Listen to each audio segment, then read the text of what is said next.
Hello and welcome to the Middle School Bookmarker Super Quick Read Aloud Show. This episode we're covering the novel Seedfolks by Paul Fleishman. For this passage preview, I'm going to give you a little bit of Chapter 1 and a little bit of Chapter 2 because this book is told from a different narrator's point of view every single chapter. So here's from our first narrator in Chapter 1, Kim. I turned from the altar, tiptoed to the kitchen, and quietly drew a spoon from the drawer. I filled my lunch thermos with water and reached into our jar of dried lima beans. Then I walked outside to the street.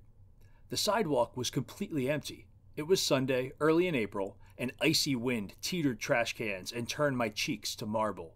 In Vietnam, we had no weather like that. Here in Cleveland, people call it spring. I walked half a block, then crossed the street and reached the vacant lot. I stood tall and scouted. No one was sleeping on the old couch in the middle. I'd never entered the lot before, or wanted to. I did so now, picking my way between tires and trash bags. I nearly stepped on 2 rats gnawing and froze. Then I told myself that I must show my bravery. I continued farther and chose a spot far from the sidewalk and hidden from view by a rusty refrigerator. I had to keep my projects safe. I took out my spoon and began to dig. The snow had melted, but the ground was still hard. After much work, I finished 1 hole, then a second, and then a third. I thought about how my mother and sisters remembered my father, how they knew his face from every angle and held in their fingers the feel of his hands. I had no such memories to cry over. I had been born 8 months after he died. Worse, he had no memories of me. When his spirit hovered over our altar, did it even know who I was? And now we're hopping to the middle of Chapter 2. This is a different narrator that continues the story. Middle of Chapter 2. This spring, I looked out and I saw something strange.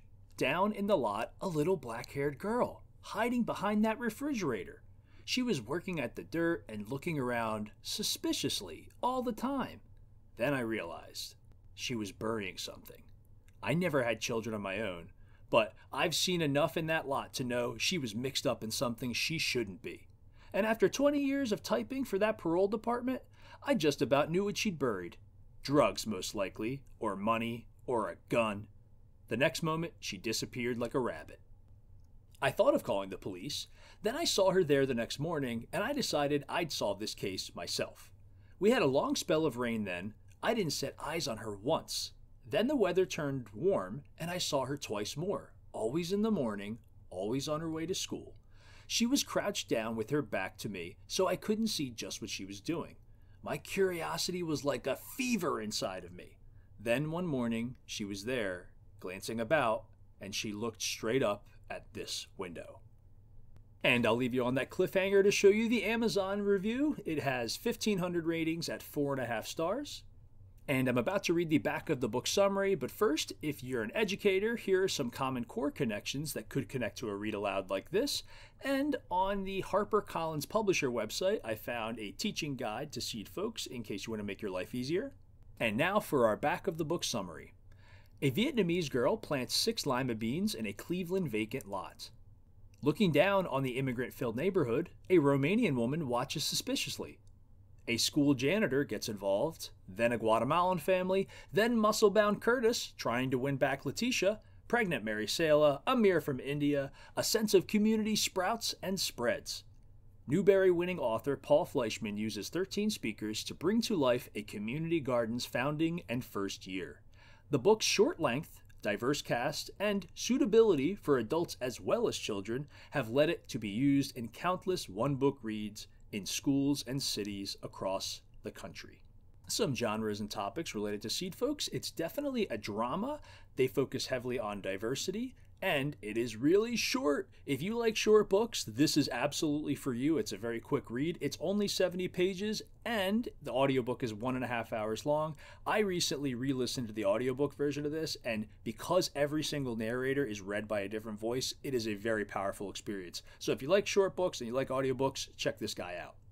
And heads up, if you do read this, on the Middle School Bookmarkers YouTube channel, we have a chapter-by-chapter breakdown and reaction series for Seedfolks. I had a lot of fun reading and talking about the book, and I think that if you really want to understand some of the deeper meanings of the book, it would be helpful to listen to us talk about it too. You might enjoy it. Alright, let's wrap this baby up. Moment of truth. Is this book for you? First thing you want to ask yourself is, are you interested in the plot and the characters, and do you want to know more? Second, you want to make sure that you can read this comfortably all by yourself. You might want to go back to some of the earlier slides that had the text on the screen to see that.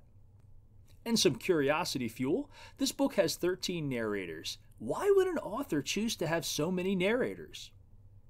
And finally, what do you think will happen after Kim notices Anna, the very last part of the passage preview?